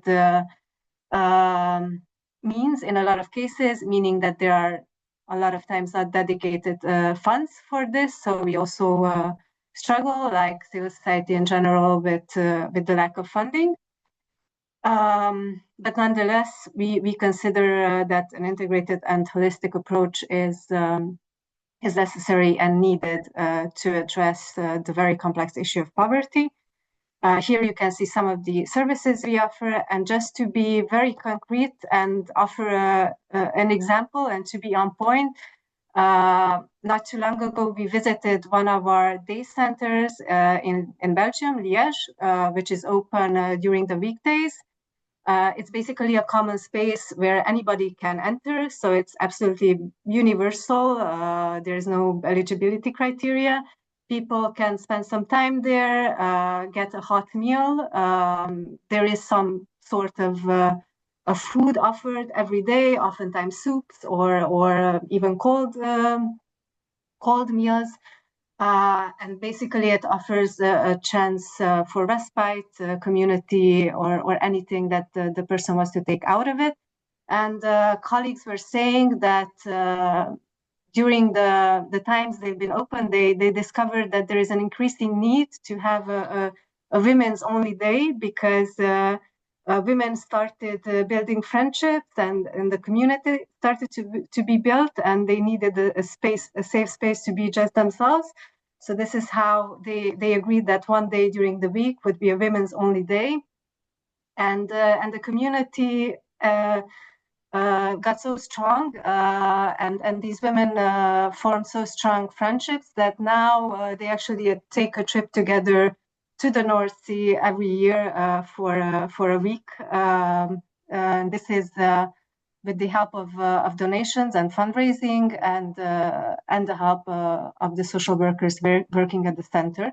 So this is an example of how it's obviously not a structural solution, and it will not solve all of their issues, but it is an example of how food as an entry point can evolve into other types of or can add other types of dimensions and advantages to one's life. So what this means for the future anti-poverty strategy, or what we would like to see in it, are basically these points, not new points in this crowd, I believe, and for these people. But first of all, recognizing that poverty and increasing poverty is indeed a failure of systemic and structural dimensions, and these need to be addressed, be it housing or in-work poverty, or discrimination, structural discrimination, or racism, or unfortunately it has many dimensions. And then the continuous need to treat food aid as not the sole response, but have it integrated into a more holistic and complex approach when it comes to poverty, and also have recognition for civil society actors that a lot of times arduously try to fill the gaps that are left by systemic failures without necessarily the recognition or the funding needed, and also encourage. And Hannah here has mentioned the Europa indicator, which we cannot agree on more. That is, it is the main tool used to measure poverty in the EU currently, and it does in fact omit whole groups and communities, and we would also like to stress this. So having an openness to reevaluate the data and the evidence that we use and how we collect it. And I think these were all of my main points. Thank you very much. Thank you very much, Kinga. Okay, so I see we are running short of time. I will quickly move to the next speaker, who's Enrico Tormen, Policy and Advocacy Advisor at Save the Children. Save the Children, Enrico, recently presented its report on the upcoming anti-poverty strategy. So I'm asking you, what were your key findings? You have the floor, Enrico. Thank you. I hope you can hear me well, and that you can see the presentation. Wonderful. Perfectly. Technology has not been on my side this morning, so I'm happy that it is happening. So thank you. My presentation is indeed based on our latest report, Child Poverty, the Cost of Europe Cannot Afford, which we launched on Tuesday at the European Parliament. The report begins with Rua's words, a member of our Child Advisory Board.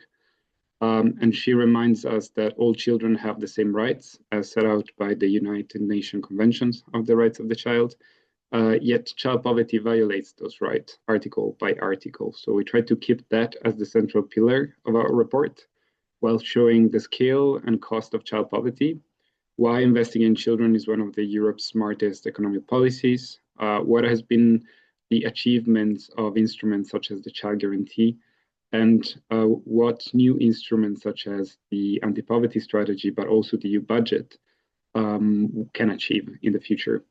So the question, which is the core of the report, is the shift from can Europe afford not to invest to can Europe afford not to? And the report shows that the answer is no. At Save the Children, we define child poverty and poverty in general as a European crisis. And we do so based on the number we have to deal with. Nearly 1 in 4 children in the EU, 19.5 million, live at risk of poverty and social exclusion, and 6.28 million are severely deprived. And we have even more detailed information from the national level. A few days ago, Italy, my country of origin, published its new statistic on poverty, and we have 1.28 million children living in extreme poverty. It's more than 13% of all the children in the nation. In 2021, the EU committed to lift 5 million children out of poverty by 2030.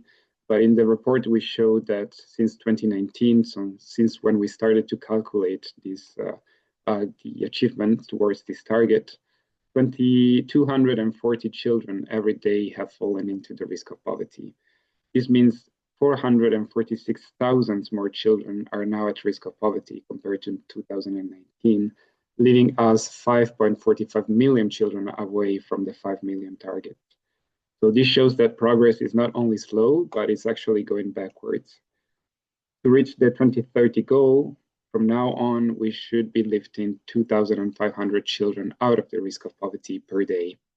This clearly shows how urgent it is to act and how needed instruments such as the Child Guarantee and the anti-poverty strategy are. But we also focused on the cost of inaction. And this is because when we advocate for a fair share of the budget to be dedicated to fight child poverty, we're often told that there is no money. But is that really true? And what is the cost of inaction? Allowing child poverty to persist is like paying an invisible tax for countries. It costs about 3.4% of the GDP every year. An early school leaver costs the state between 1 and 2 million over a lifetime. And on the other hand, investments do make a difference. €1 invested in school meals generates up to 34 euros in economic and social returns. So this shows that Europe has the number, has the tool. What we need is political courage and guidance, political courage to treat child poverty and poverty as a solvable issue, and to provide funds to do so. We often speak about income support, and we support income support. We also have programs about it at the national level run by Save the Children.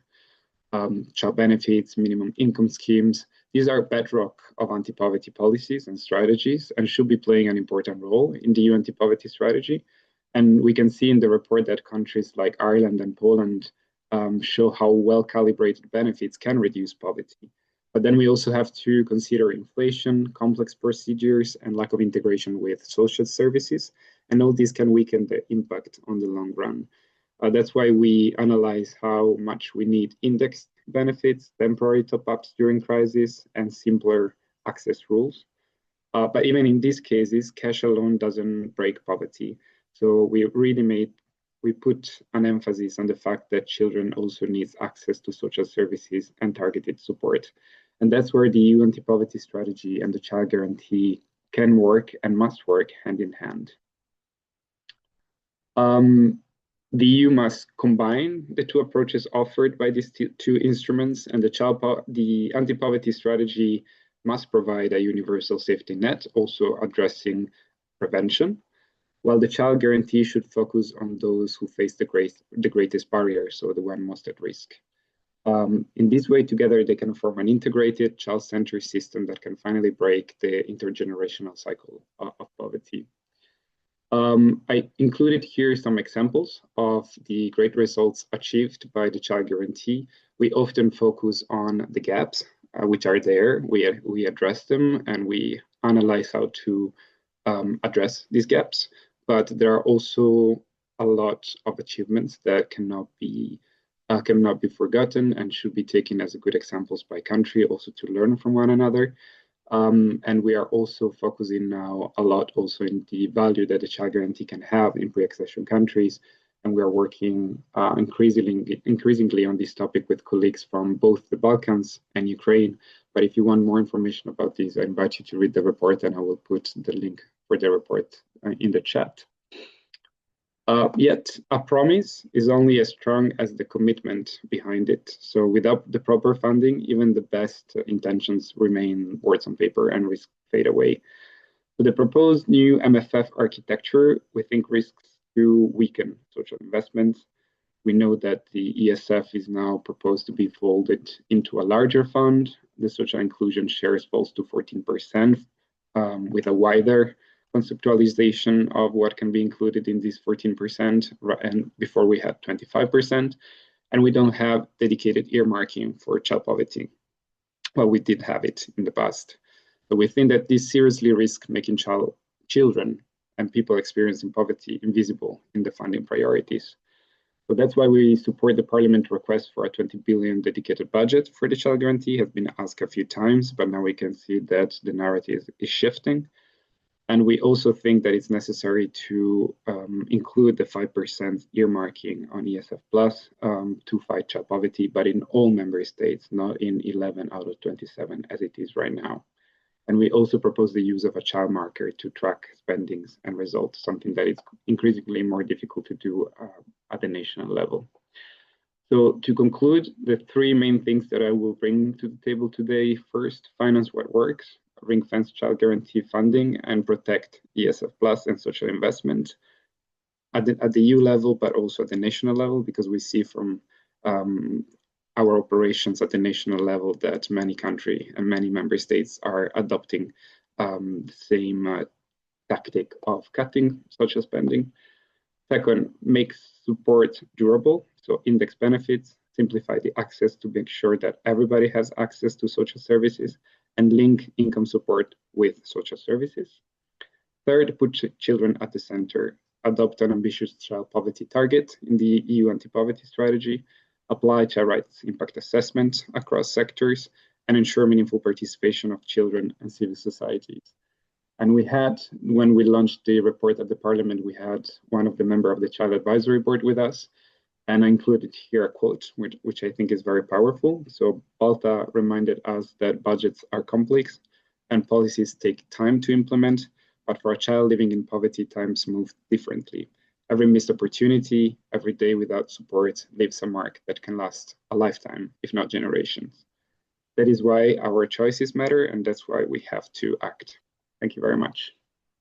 Thank you. Thank you very much, Enrico. That was very interesting points that you raised and very insightful presentation.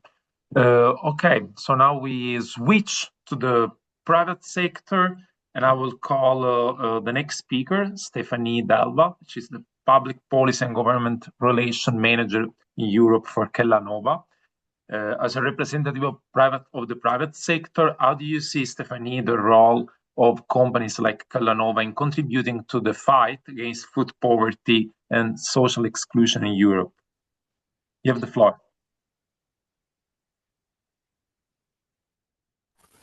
Hi, everybody. Thank you for having me here today. So I'm going to bring a bit of the private sector perspective to this, and I'm very happy to follow on all of the great voices that we've had here today. There's some of the partners we work with, for example. So Kellanova, we're not just a food company, we also have a very extended, what we call our Better Days Promise platform. And through that platform, we are committed to feeding 400 million people in need throughout the world by the end of 2030, of which 35 million in Europe. And now I know, in the business world, you can say, but why Europe? There's it's very well developed, etc. But there really is a need, and we feel that as well here in Europe as a business. So, for example, we have some social impact programs, and we are allowed to volunteer at those during our hours as employees of Kellanova. And one time I was serving breakfast in a school, and one of these young girls came up to me and she pulled my sleeve and she asked if she could have like a couple of extra packets to take home, just because she wasn't sure she would be having dinner in the evening. Like, that's heartbreaking. Like, I stuffed her little backpack with anything I had with me. And I'm sure a lot of you, if not all, will have been in similar situations through your work or through the communities that you work in. And so that's why we're focusing on two pillars at Kellanova to try and contribute from a private sector's perspective. So the first one is breakfast clubs, and give me a thumbs up or something for people who know what they are. They have been mentioned before by one of the partners, so I'm really glad about that. So they're safe and inclusive spaces where children can have a meal with their peers before the school day starts. And we support about 1,000 projects across Europe that reach annually over 350,000 children. And we work with a lot of different partners, you can see here. And the benefits they're really various. They range from nutritional benefits to an effective academic performance, because it brings in the children to the school. It improves attendance and punctuality, but also, and that's really not to underestimate, is the social inclusion aspect of the programs. It helps for the children to interact with their peers in a very, a very safe environment. They can talk to their teachers about something else than school, and it just makes them feel included within the whole environment of the school. And, getting a meal before the school starts is great. One of the teachers told us, for example, that, the best teacher in the world cannot teach a child who's hungry. And that's so true. So what we're trying to do with these is to expand these as much as we can. We work with partners to also, be the bridge between us and the schools, so that it's run in an independent manner, so that we're not involved in any way with the children. And for example, to link this back to the topic of today, through the EU Child Guarantee, there's really this support for co-funding through the ESF Plus for public-private partnerships. And we really see this as an opportunity to reach even more children in need to drive these programs forward. Then our second pillar is food donations. You can see the numbers of food we donate across Europe. And I just want to give a shout out to the many, many partners on the call here today. You are the absolute heroes. We've got surplus food, but you're the ones doing all the work in redistributing. And we are so grateful for that collaboration. We do see a challenge as a private industry in that, for the best reasons, and all our work to go into circular economy and reduce food waste actually has made us more efficient and has put a strain on the amount of surplus food available. So what we're doing as Kellanova is we're updating our policies right now to really look into where we can unlock new avenues of surplus food to make sure that we continue donating as much as we can to all of your organizations and support the people in need. And so just to give an example, with our partner FairShare in the UK, we were just able to kind of unlock a new avenue of donating over or underweight food that is perfectly food safe. And you wouldn't understand why that would be an issue, but there's a lot of regulations when it comes to food safety and food labeling in Europe.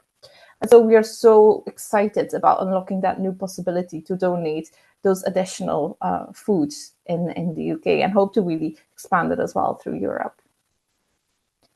So, and with that, I do want to move to some policy enablers, because like I said, we are trying to scale these programs as much as we can, but we need stakeholder collaboration, and that needs to be recognized as well in the development of policies. It's not just civil society and government, but we as a business, we really can play a role here too. Definitely when it gets to the groundwork, we're present in communities. We want to do best for the communities where we are working in.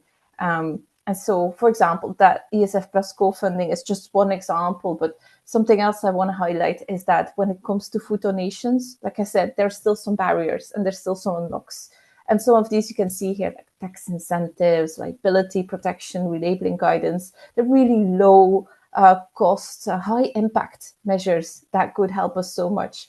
And I want to refer here to the work that FEBA did with the University of Harvard on their policy atlas. It's amazing. It had lots of best practices. So I'm really seeing that as, something that is going to help us in the long run unlock a lot of that. So great work on that. Thank you guys so much. And I'm going to leave it at that because I know we're almost that time. I'm just going to say, we are very cognizant that food is more than nourishment. It's dignity, opportunity, and inclusion. And that's also what we're trying to do. It's not just food distribution for us. It's about making sure that when our surplus food reaches people, that we make sure that they can enjoy a meal together and that they feel included too. Thank you so much for having me be here today as part of the conversation. Thank you very much, Stephanie, and thanks a lot for mentioning the Harvard Policy Atlas, which is a project we believe a lot on, and also to mention the synergy between the civil society, governments, and private sector, which is an important point to be raised in order to be successful in every strategy to eradicate poverty. So let's move quickly to the last speaker of this panel, which is Mathis Porchez, policy analyst at the European Commission. We got back to the public institutions, and I ask you, why is there a need for a European Union anti-poverty strategy? Mathis, you have the floor. Yes, well, good morning. Yes, I see that it's 12 past 1. So yes, still good morning to everyone, and many thanks for this invitation. I think you can see my screen, my slides. Is that right? Yes. All right. Yeah, Perfect. we see it. Okay, good. Well, I mean, many thanks for the invitation and your question, which I will try to address through my short presentation. If I manage to change the slide at some point. Yes, there you go. So just to kickstart, I would like to focus maybe first on the current state of play when it comes to poverty, to start replying to your question. And so here on this first slide, you can see a graph presenting trends, poverty trends, both for overall total population and children. And I have to say as well, I have to mention as well the targets, the poverty reduction target that was set to implement the European Pillar of Social Rights and its action plan. So at the EU level, with the agreement also of member states, endorsement of member states, we set ourselves a goal to reduce the overall number of people in poverty by at least 15 million, including also at least 5 million of children. And so here you have the trends, the poverty trends, and we can see that by 2030, when we will need to meet these targets, there is still some way to go, as poverty has only slightly decreased for the overall population, and on the contrary, it has slightly increased for children. So this is one of the reasons why there is a need for first ever EU anti-poverty strategy, that is to step up the fight against poverty and increase the pace of poverty reduction. I'll go quickly through the slide, yes, because of lack of time. So this was the state of play in terms of poverty trends. And based on this, the Commission President, Ursula von der Leyen, announced in her political guidelines for her new mandates, not so new now, but still, she announced the need to have EU anti-poverty strategy to help people get access to the essential protection and services they need, along with addressing the root causes of poverty. She also mentioned in her State of the Union address to the European Parliament earlier this year in September that the anti-poverty strategy will be ambitious and it will aim to help eradicate poverty by 2050. So on one side, you have this social rationale, the need to accelerate the pace of poverty reduction to reach the 2030 EU poverty reduction targets. But there are also other rationales that are very important, which we take into account when preparing this EU anti-poverty strategy. The first one is political rationale, given the impact of poverty on social cohesion, on our societies, and the need really to address poverty to enhance the social cohesion at times where there are global challenges ahead of us. And then there is also this economic rationale that is key as well, because at the European level, we talk a lot about competitiveness, but we can actually link the two, the fight against poverty, as well as with the increasing competitiveness agenda, given the costs of inaction, raised also mentioned by Save the Children in their presentation, the cost of poverty on the EU economy, but also EU societies. And through reducing poverty, we believe that we can make also EU more competitive by enhancing social cohesion and improving labor markets outcomes and so on. So we need to have these three rationalities in mind to understand the needs for this EU anti-poverty strategy. That being said, I cannot really dwell too much on the details on the proposals, as we are very still early in the consultation and preparation phases. But still, I can already say that we have three main principles, approaches that we follow in our preparatory work. The first one is a person-centered approach. Basically, it means that while preparing the strategy, we try to identify and develop concrete solutions for people to address their specific needs through a life cycle approach, so addressing the specific needs from the childhood to later in life. We also follow this systemic approach, being very well aware that if we want to tackle poverty efficiently, we need to go beyond the employment and social policy remits and address various other aspects, ranging from energy to agricultural policy, and obviously the food-related policies are key in this regards.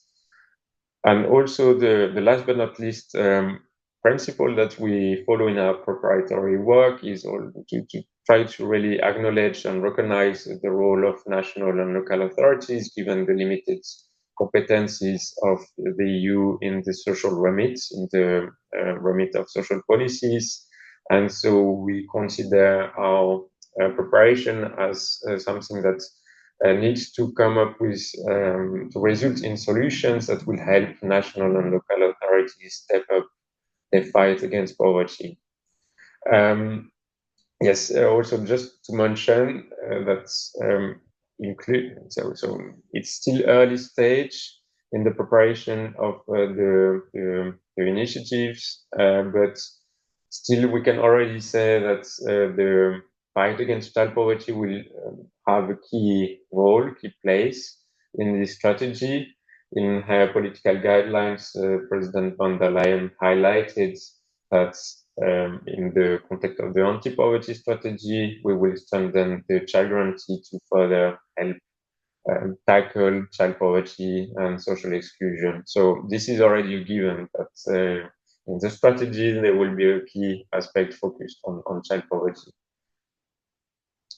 So still early stage, but we, based on our consultation and also all the literature and all the previous work we've been doing at the EU level, we have more or less an understanding of the problem, the causes, and also what can be done to efficiently tackle these root causes.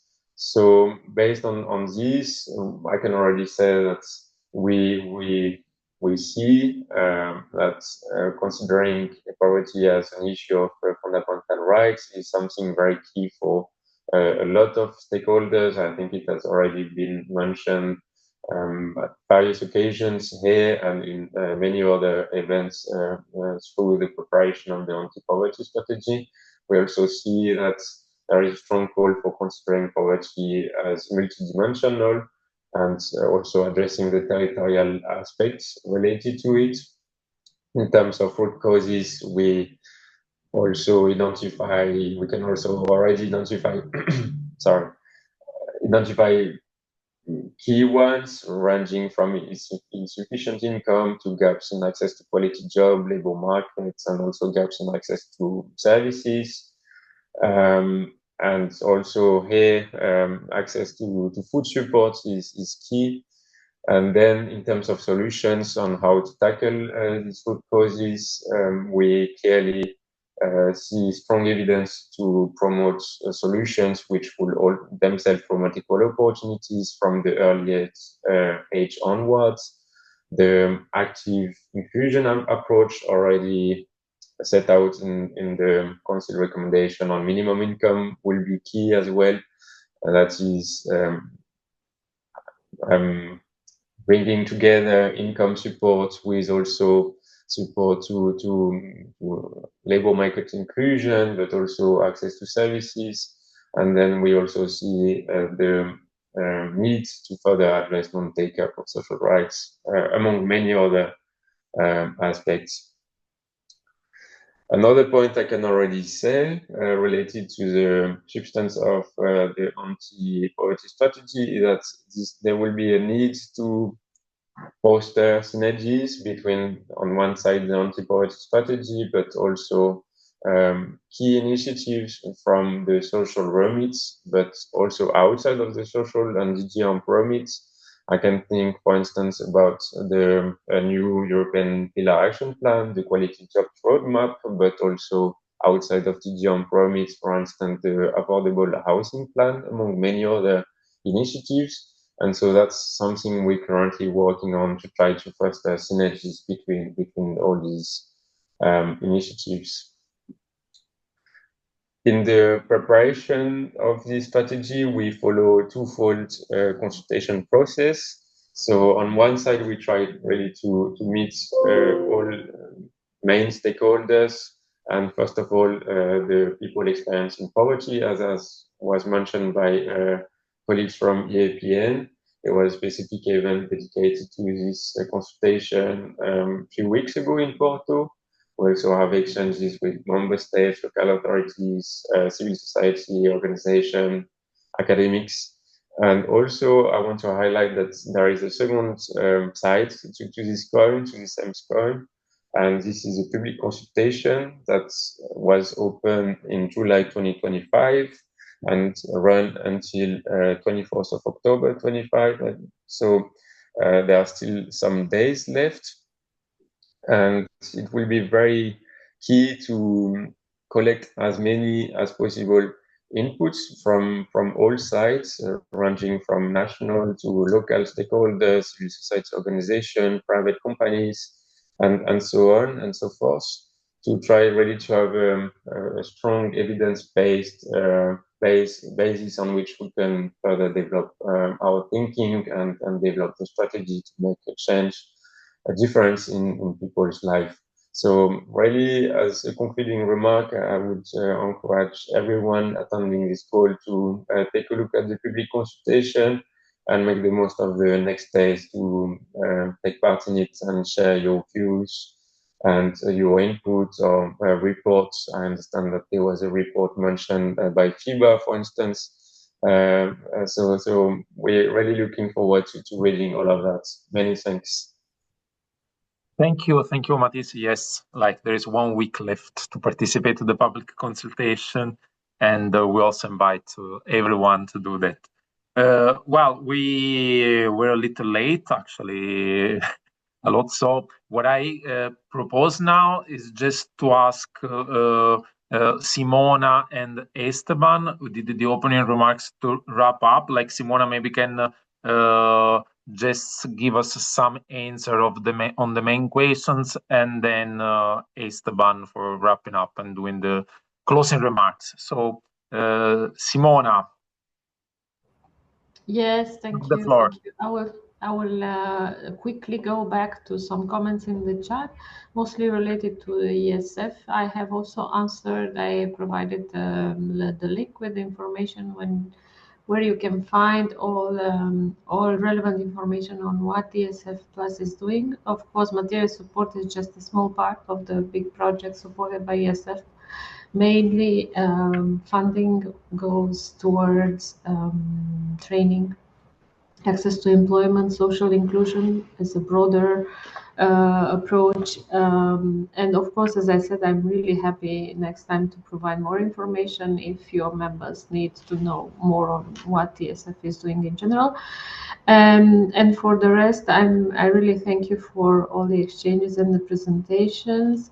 It was really helpful also for me and for our work further, and to understand the value and the added value and the results of of the project and also this work, this really valuable work that you are doing for the policy side. And for the rest, I leave Esteban close up the meeting, and thanks again.